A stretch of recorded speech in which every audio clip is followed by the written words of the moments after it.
If you have not agreed on the direction that you are going to walk, you cannot walk together. No, because you're going to go two different directions. And the further you both go in a different direction, the harder it is to connect. Right. The harder it is to hear. I can't hear you because you're far away from me. Right.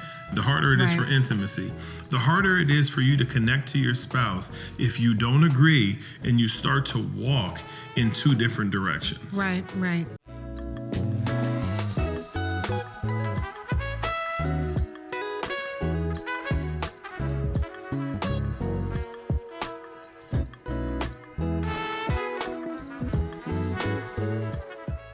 Hey everyone, I am Larry. And I'm Julia. Welcome back to another episode of the Beautifully Blended podcast. Yes. Our passion is to inspire blended families and marriages to find help, to find hope, and to find healing. Yes, we've been married for 15 years. Yeah, we have. And we have seen the good, the bad, the ugly, the ups and downs, all the things. Yeah. So, we've been through some stuff. Yes, we have. Things. And we've come out on the other side. We have come out on the other side. And so we're here to come and just encourage you as you're on your journey. We want to come alongside you. And so we're really excited about being here. And we have a really good topic to get into today. Yeah, we're going to talk about something that matters a lot. It does. It matters a great deal. And today, I agree. That was funny. We're going to talk about the power of agreement. Yes. We're going to talk about the power of agreement and why agreement is important in a marriage. You have to agree as a husband and a wife team.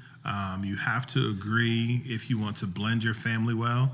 You guys have to come together and you got to stop the tension, the bickering, all of those things. Right. And you got to come to some agreements regularly in your marriage. Yeah. Absolutely. Did you know that one of the biggest threats in a marriage is not something that happens outside, but it's when you accumulate disagreements within your marriage. Yes, that's It's true. when you accumulate disagreements and they start compiling and building up.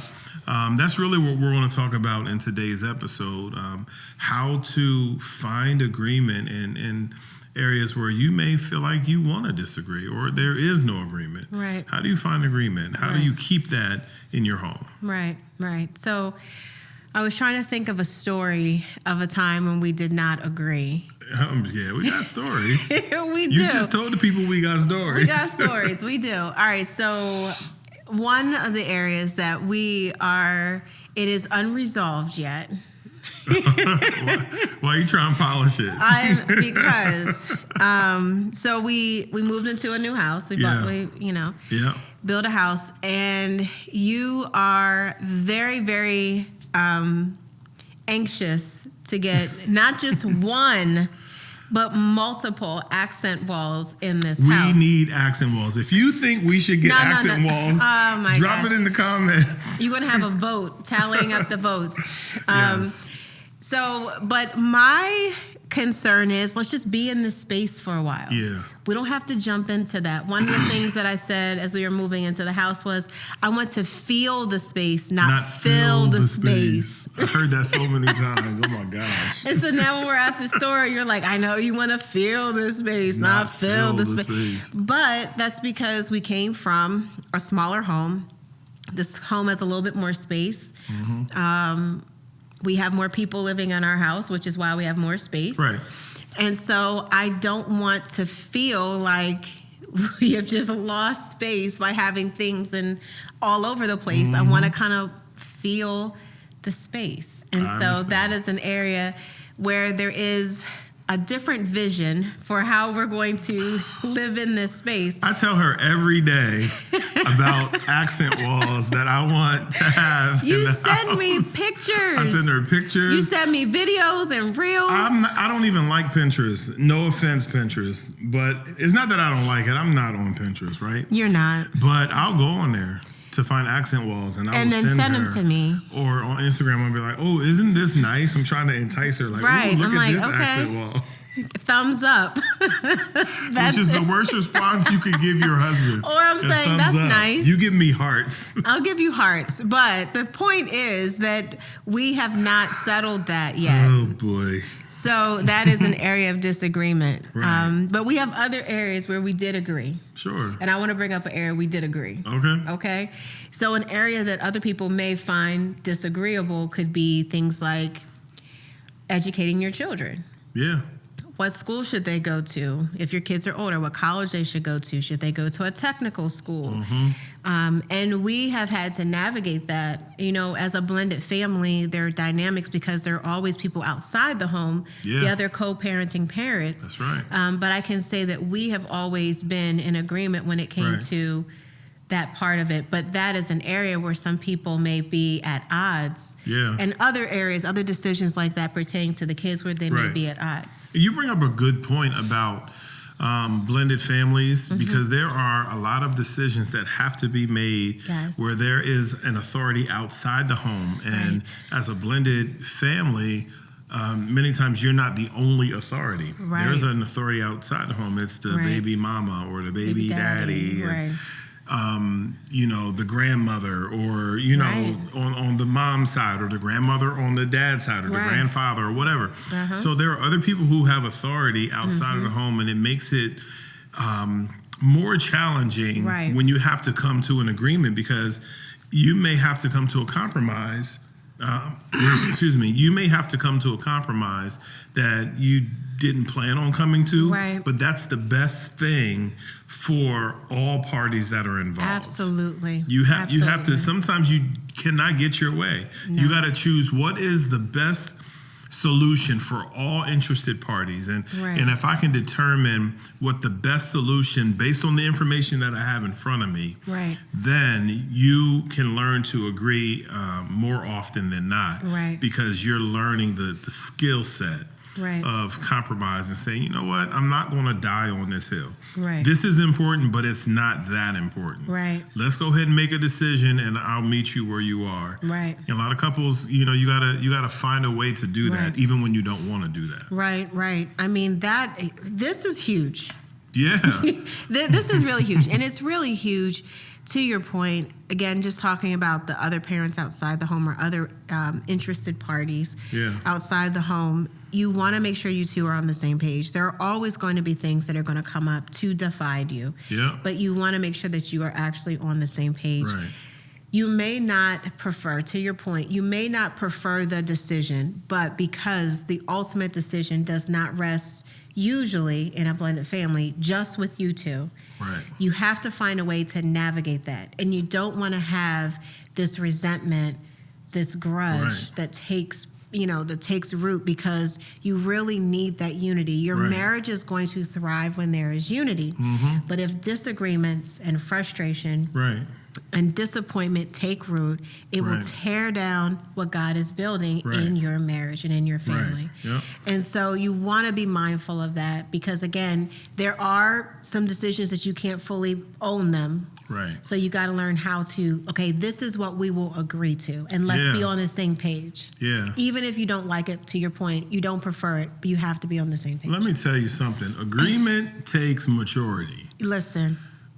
Agreement requires someone in that conversation to be mature enough to discern and decipher and kind of weigh out the options to say, okay, this is not preferred, but this is the direction that we are going to go because it is the best direction for, like I said, all interested parties, like everyone who is involved in the welfare of this child. This is the direction that we need to go. And I'll say one other thing.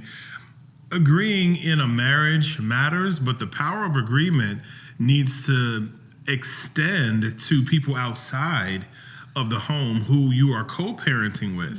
You cannot disagree with your daughter's mother about every single thing pertaining to your daughter just because you don't like her, the mom.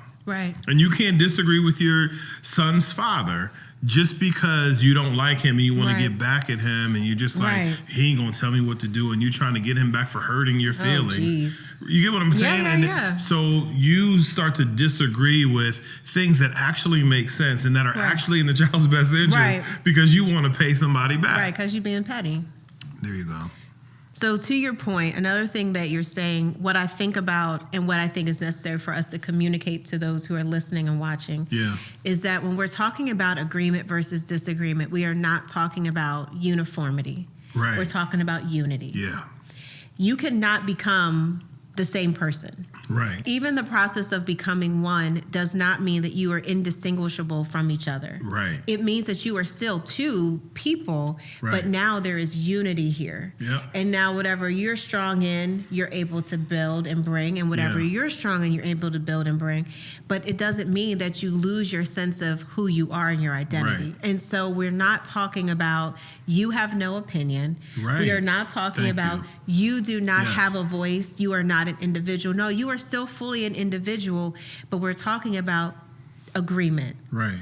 Which means I can agree that while I don't prefer this, I think this is the best thing for us to do. Right? Yeah. Let's go. Yeah. Right? And so we're not talking about uniformity. We're talking about unity. Right. Agreement, and we're not talking about dominance either. No. Oh, my goodness. We're not talking about you dominating a conversation or forcing someone in a conversation to agree with you. You will do it this way. Right. And you're gonna pay the bills the way that I want you to pay them, or you're gonna watch the kids that I want you the way that I want you to watch them. It's not about dominating over someone and forcing them to submit to your will. Right. That is not agreement. No. That is not right. That's wrong. And that's not what we're talking about. Right. But finding agreement in marriage, the Bible has something to say about that. Right. I'm going to read this scripture in the book of Amos, and this is what it says. Do two walk together unless they have agreed to do so? That's in Amos 3:3. Yep. Do two walk together unless they have agreed to do so? Really, that is talking about not just agreeing to begin to walk together. Right. It's also talking about agreeing on the direction in which we are going to walk. Right. So if you have not agreed on the direction that you are going to walk, you cannot walk together. No, because you're going to go two different directions. You're going to go two different directions, and the further you both go in a different direction, the harder it is to connect. Right. The harder it is to hear. I can't hear you because you're far away from me. Right. The further it is for intimacy, the harder it is for intimacy. The harder it is for you to connect to your spouse if you don't agree and you start to walk in two different directions. Right. So, and one more thing. Come on. Well, this is the other thing. The further you go, the harder it is to come back. Listen. The more That's true. The further you walk in a different direction from where your spouse is walking in, the more comfortable you get with the scenery where you are. Wow. The more comfortable you get with the food where you are. The more comfortable you get with the company where you are. You begin to enjoy the company in that place you have walked to. The problem is you have walked without your spouse. Yep. So you walk to this place, they've walked to this place, and it is extremely hard to come back together because you have now walked in different directions, making a new life for yourself with accommodations that please you and meet your preferences. Man, that's good. So essentially what you're saying is that agreement is essential. It's necessary. Absolutely. For walking in the same direction in life and faith. That's basically what you said. Yeah. We got to walk to, man. It's essential. Yeah, and I'm thinking about the two walking this way. And it's going to be a further distance to come back. Talking about I love you, and you're walking off in a completely different direction, making new friends. Right. What's that song? Make new friends. And keep the old. One is silver and the other's gold. Yeah, but we're doing the opposite of that. Right, we're making new friends and walking away from the one that we're in a covenant relationship with. That becomes hard. You have to agree. You have to agree. Not just that you're going to walk together, but you got to agree in the direction. Absolutely. In the direction that you're going to walk. Absolutely. Man, that's true. Yeah. Yep. Amen. Yep. Come on, break it down. So, no, I mean, I'm still mulling it over. That is so true. That is so true. Yeah. There's so much in the Bible that talks about agreement and how we need to be in agreement. We need to be in agreement with each other, but we also need to be in agreement with God. Yeah. And I think about Matthew 18:19-20. If two of you agree on earth about anything they ask, it will be done for them by my Father in heaven. So there is this introducing God into this agreement, right? Yeah. We agree with this, and we're going to God together about this, you know, and it will be done over, you know. So this whole idea of agreement, listen, it's so necessary. Yeah, it introduced, I love that. You talk about how touching and agreeing on earth, going to the Father, it introduces, would you say it introduces God into... that was the Holy Spirit. I don't know what I said. Great. Well, it does. It introduces, it's bringing God into your relationship. Yes. Yeah. And I believe like praying together absolutely is what agreement looks like. Like if you want your family to know what agreement looks like, that's what starts. Hold your wife's hand and pray with her. Right. This is how you agree. I remember this one time. Lord. I was away in Portugal. Oh, that's. And I took took a worship team there, and we're on a missions trip. Oh, I heard the story. Yeah, and two members of the worship team were fighting like cats and dogs. They were just like, they didn't agree. No. And we're in Portugal, like right by the ocean. And they are fighting, and they're looking at, and they're rolling their necks, and they're just like, no, I ain't doing this, and whatever. I don't remember what they were fighting about. Okay. And they kind of pulled me into the conversation. I was their worship leader at the time, and I pulled them together, and I said, give me your hands. And they gave me their hands, and I said, now, this is what I want you to do. I want you to hold each other's hands, and I want you to close your eyes, and I want you to pray for them like their life depends on it. And honey, when I tell you they started to pray, and the fire of God came down right on that cobblestone road where we were at the shore, and we were in Setúbal, Portugal. They began to pray for each other, and they were like, you know, God, I pray that you help my sister, and Satan, you cannot have her mind, and you are defeated. And, okay, I mean, they were going in. By the time they finished praying together, they forgot what they disagreed about. There is power in agreement. Yeah. And when you pray for your spouse, when you pray for your children, I don't know how it happens, but it dismisses the petty and it allows you to see more clearly. You're not intoxicated with your own anger. Right. You are in a place where you can hear clearly and you can see the value in that person. That's so good. So what I'm hearing you say is recap. Yeah. What I'm hearing you say is the power of united prayer in marriage brings God into your chaos. Yeah. Right. It invites God to come into your chaos. It brings him in. It invites him into the chaos, and he can do something about it. Yeah, for sure. Right. Yeah. No, that's good. Thank you for the recap. You're welcome. Let's talk about some of the consequences of disagreement. Okay. We talked about the importance of agreeing, but let's talk about some of the consequences when you disagree. One of the things that I want to bring up is unresolved disagreements. Now, before I say that, I want to be clear.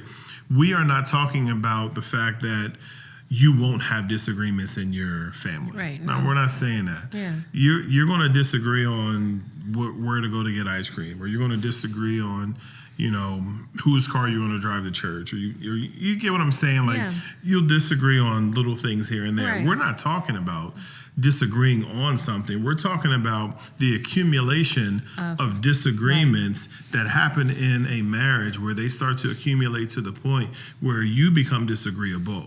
I got you. Yeah. You become disagreeable, and you get a no before I ask the question. Like, why are you telling me no and I didn't even ask you what I wanted? You have become disagreeable. But this is what I want to say about unresolved disagreements lead to resentment. Yeah. They lead to resentment. They lead to miscommunication, and they also lead to emotional distance. We talked about that with that scripture from Amos 3:3. Right. Going different directions. Exactly. Right. Unresolved disagreements, they lead to other things that will take you down a hole where it'd be hard for you to come together. Right. Yeah. Right. And so in that disagreement, you know, you have the, like you said, the resentment, the miscommunication, all that.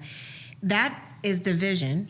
Yeah. And that division is weakening your foundation. Right. It's weakening, you know, the spiritual and emotional foundation of your marriage. Right. But it's also creating room for external temptations to come in. Yeah. Right? That's good. If that foundation is weakened because you got this resentment, now there's outside. You talked about the greatest thing is really these disagreements, right?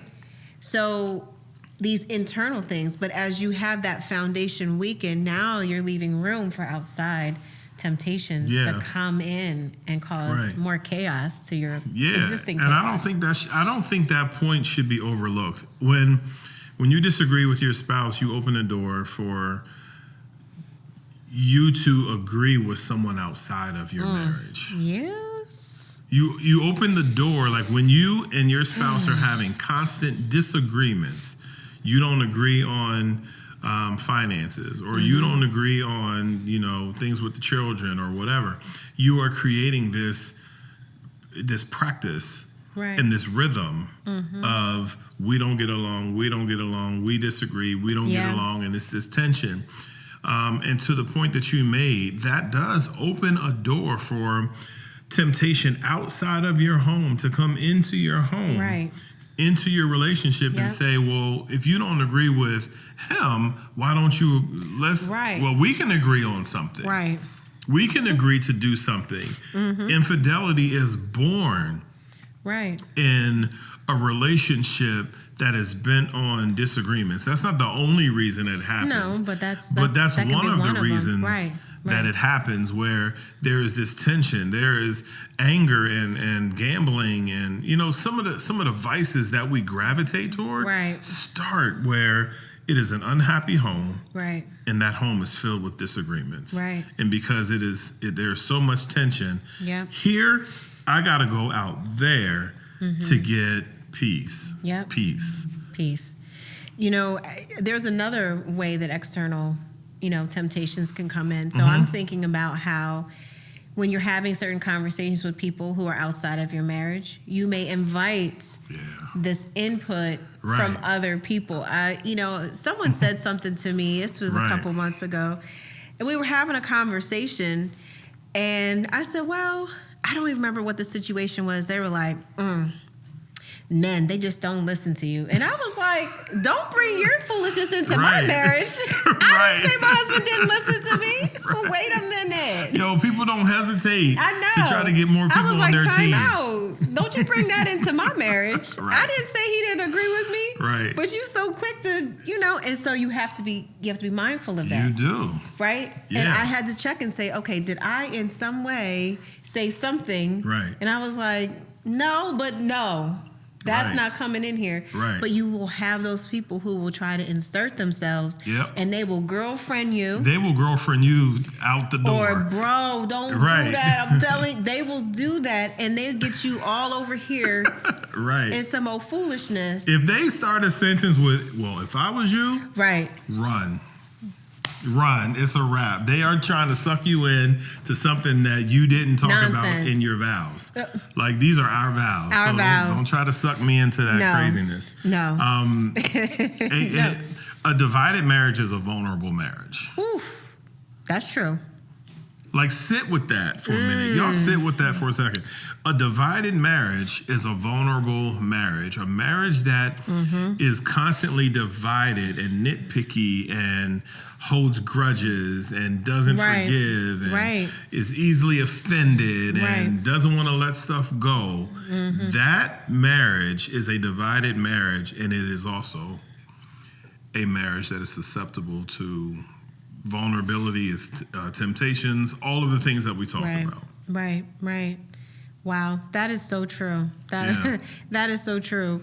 You know, as we reflect on it, like, we can think about how do words of disagreement either build up or destroy trust and intimacy in our marriage. And just that part about a divided marriage being a vulnerable marriage. Like, we need to know that disagreement can lead us down a path that we had no intentions of going.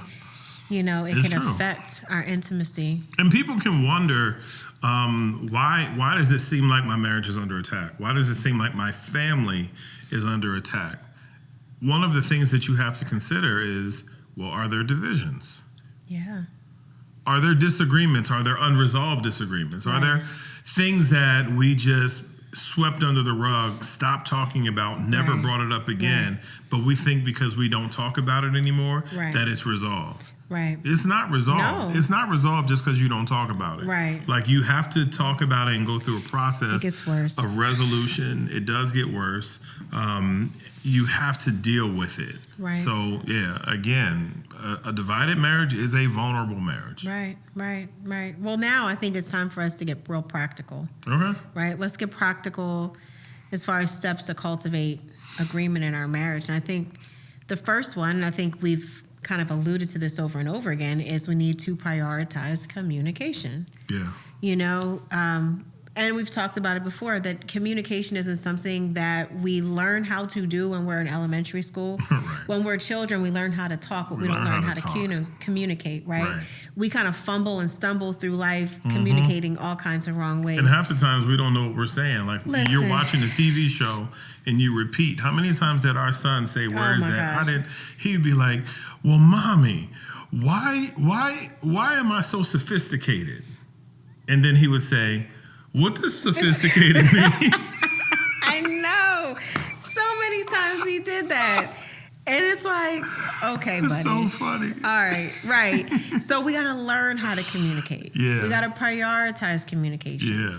And so that looks like regular times, regular spaces for honest, open, non-judgmental conversations. You got to create those spaces, You too. do. You have to create it, because it's just not going to happen by accident. Yeah. The other thing that I would say from a practical perspective is learning to seek God together. Absolutely. Because here's the thing: if you have created a culture of disagreement and you guys are divided, the only way for you to come back together is for you both to start walking towards someone that's more important. There you go. Amen. Right? That's good. Yeah. You got to start walking back to someone that is more important than you and more important than your spouse. Yep. And that would be walking towards God. If you are finding yourself in a place where you are divided, learn to seek God together. And, seek God is like one of those church terms where you grow up and be like, you need to seek God. And a lot of times people don't really understand that. I mean, really what we're saying is learn to create a list of spiritual disciplines. We had to do that in grad school, where we created a rule of life. And I taught a sermon series last January called Rhythms of Life. Right.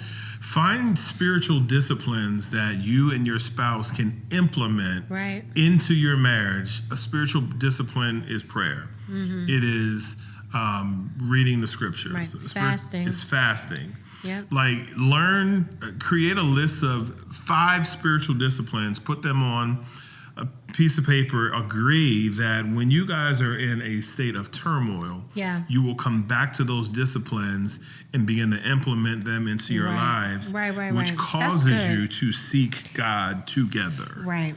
That's good. That's a really good idea. Yeah. Yep. I would say the third thing would be to focus on the goal, not the problem. Oh, man. Because sometimes we get so focused on the problem. Yeah, that's good. We get overly focused on the problem. Right, that's practical. That's real. And we don't think about, but what is the goal? Yeah, this is a problem, but what is our goal? Right? And so when we approach these disagreements as like opportunities for us to work together, teamwork, seeking solutions together. Like, how do we come up with the answer to this? Yeah. We do this together. Yes, you may have wonderful ideas, but your wonderful idea needs that other person's wonderful idea so that we can work together. Yeah. Right? So let's focus on the goal, not the problem. It doesn't mean you don't address the problem, because the problem is the problem, but you got to be focused on the goal. And it doesn't mean you don't have problems. You don't ignore the problem. No.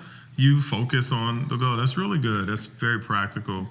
I would say the other thing is practice forgiveness and grace. I don't think we do it enough. No, we don't. Very naturally, like on autopilot, we hold grudges. Oh, my goodness. We don't even think about holding a grudge. We don't think about retaliation. It is natural. Right. Retaliation and revenge are natural. Giving Right. grace and forgiveness are unnatural. Right. So, as we're wrapping up this conversation, Right. I want to do some reflection questions for Okay. people who are listening. You may be taking notes, or you may be just kind of thinking about what we're talking about, but we want to give you some things to reflect on and to think about if you have a marriage that you are struggling with agreeing and you really want to see the power of agreement in your marriage and in your family. So the first reflection question that we have is, do we approach disagreements as a team or as opponents? Right. And that's something for you to think about. When you are having conflict, Right. are you approaching that conflict as a team? Right. Or are you approaching that as opponents? Like, we are at odds. It's Right. my team versus your team, or my Right. side versus your side. Right. And that's something for you to reflect and think about. Right. I would say the second question would be, are there unresolved conflicts in our marriage that need addressing? Yeah. You know, it's a really good question to ask yourself, because sometimes we just kind of go on autopilot and we don't really take the time to ask that question, especially when we're looking for unity and we're trying to figure out, well, why is there tension in our marriage? Ask yourself that question. Like, are there unresolved issues? Are there unresolved conflicts that we need to address? Yeah. So let's give them homework. Let's do that. Those of you who are watching, this is what I want to say. This is your homework. Find a disagreement that you and your spouse have not come to a resolution on, and it has been far too long. Right. You have disagreed on this thing for far too long. You guys are at odds, and I want you to take that thing and apply what we have talked about today to that thing. And this week coming up, find a way to resolve it. Right. I said earlier that in order to have unity, you have to have a level of maturity. Absolutely. Like, to resolve conflict requires a level of maturity. To agree requires maturity. Right. You can't be Petty Crocker or, exercising Petty Crocker. Yeah, right. Some sort of pettiness in your life, like, and also find agreement. Those two things are incompatible, right? And they just won't work. Find something that you and your spouse are disagreeing on. Pray about it. Do the things that we talked about. Come together and try to introduce and reintroduce unity back into your marriage. Absolutely. That's great. Yeah. Yep. Yep. All right, we're done. Yeah? Yes. All right, we are done. Thank you so much for joining us. Why are you laughing? Because you were like, we're done. I was like, oh, okay. Yeah, so we're done. This was a good conversation, though. It was. Like, really, this was a good conversation because people find themselves, especially that distance, walking in different directions because you have not agreed on the direction. Yeah. Listen to this again if you need it. Share it with someone. Right. Absolutely. Thank you so much for tuning in to the Beautifully Blended podcast. Again, I am Larry. And I'm Julia. And we are so glad that you have chosen to be part of the Beautifully Blended family. We got our hoodies on. Woo-hoo! If you want the gear, go to our website and grab it. Actually, we'll drop a link in the comments below. Yep. So you can pick it up. Subscribe to our YouTube channel. Share and like this content if it has blessed you. Thank you guys so much for your support, and we will see you next time. See ya.